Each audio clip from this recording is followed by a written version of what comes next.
BKC Shivaji park, BKC Shivaji park सारखं तेवढंच चाललं होतं.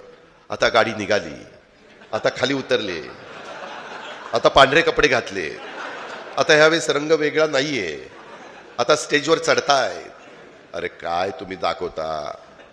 आता इतकी गर्दी झाली, काही काही जणांचं तर आम्ही ऐकलं, आम्हाला कशाला आणलंय, कुणाची सभा आहे माहितीच नाही म्हणले चहा नाही, पाणी नाही, काय नाही, रात्री बसवलंय, आणलं, 1000 रुपये दिलेत, काहीच कळायला मार्ग नाही. आणि काही काहींच्या सभेलाही लोंढेच्या लोंढे परत जायला लागले. अरे ज्या प्रमुखाची सभा ते पार ओरडतात, एवढं तास, किती तास भाषण झालं कालचं बीकेसीचं? 1 तास 28 मिनिटं.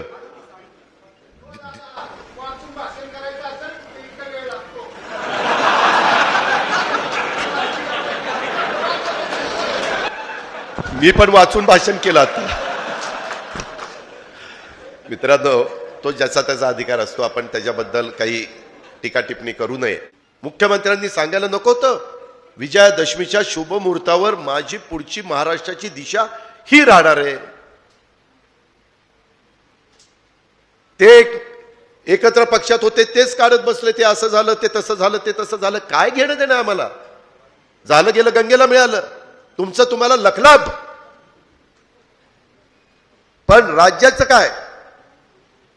आणि ही जनता आणली नाही, जनता आणली नाही.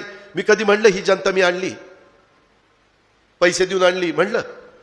कशाला सांगावं लागतं? जनता आपणहून येते, त्यांना सांगायचं कारण काय? ही जनता मी आणलेली नाही, माझ्या प्रेमापोटी आलेली आहे. ती तर नंतर भाषण चालू असताना उठूनच जायला लागली. कशाची प्रेमापोटी आणली? टीव्ही वाले पण दाखवत नव्हते, काय होतं कॅमेरा तिकडे दाखवायला कोणाला माहिती. की चाललीत लोक.